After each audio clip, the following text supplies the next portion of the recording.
প্রাণ সসের মাখামাখি টেস্ট নুডলসকে করে তোলে আরো ইয়ামি আরো জোস। তাজা পাকা টমেটো আর সিক্রেট রেসিপি কম্বিনেশনে প্রাণ সসের বস।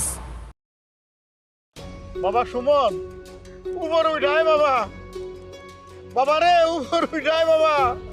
ও বাবা, আমার কলজার টুকরা না তুমি? আও শোনা, তোমার মা ডাকতেছে, তুমি নিচে থাকো না, মাটির নিচে বাড়িতে। ও ভাইজান, ভাইজান তুমি মাটির নিচে থাকো না ভাইজান, উপরে উঠে আসো ভাইজান। আমরা তোমার জন্য অপেক্ষা করতেছি, তুমি কেন মাটির নিচে পড়ে রয়েছো? উপরে আসো।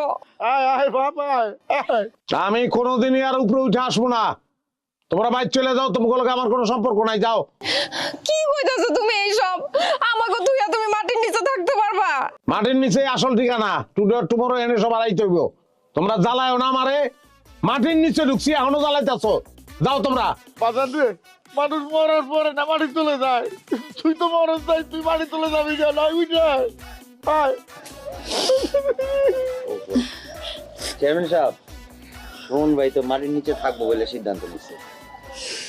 ঘটনা কি সত্যি নাকি?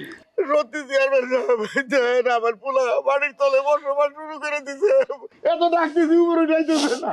সুমন কি এখন মাটির নিচে? বাবা সুমন, তুমি যদি মাটির নিচে থাকো তাহলে না খায় তো মরবা। খাইবা কি? তুমি টাকা পাইবা কই? আসসালামু আলাইকুম কাকা। ওয়ালাইকুম সালাম। কি যে তোমার? হ্যাঁ, আমার কাছে কও, সমস্যা কি? আসো আসো, উপরে আসো।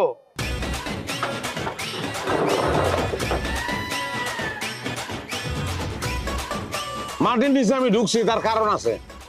কি কারণ?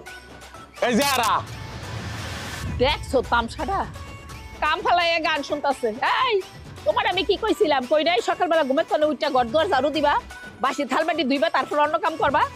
এখন তুমি থাকতে কি অন্য কাম আমি করবো? তাহলে পোলা বিয়া করাইছি কে? আম্মা, আপনি এমন ভাবে কথা কইতাছেন যেন বাড়ি ঘরের সব কাজ আপনি একাই করেন, আমি কোনো কামই করি না। কথাবার্তা করার আগে একটু হিসাব করে কইন, বেশি কথা কইন না। তুমি এত বড় কথা আমার কইতে পারলা যে আমি তোমার লগে হিসাব করে কথা কব? কম দুঃখে আপনারা হিসাব করতে কই নাই। সকালবেলা উঠে আমি কতটি কাজ করলাম, গরুরে খাওয়াইলাম, তেল কাইস্টা রইছে, থালা বাটি ওডি সব ধুইলাম, কাপড় ধুইলাম, তারপর আপনি কোন আমি বাড়ির কোনো কামই করি না। মিতু, নাস্তা দাও, কিস্তি তুলতে যাবো আমি। আমি কোনো নাস্তা বাস্তা দিতে পারুম না। আমি বলে এই বাড়ির কোনো কামই করি না। তোমার আম্মাই নাস্তা বানাইছে, হ্যাঁ রে কও। দেখ কান দিয়া হন কি কয়, এমন নবাবের মাইয়া আনছস, দেখ আমার লগে কেমনে ঝগড়া করে। আম্মা খবরদার, একদম মুখ সামলায় কথা কইবেন। আমার আব্বা আমারে নিয়ে একদম উল্টাপাল্টা কথা কইবেন। এই কি করবি তুই?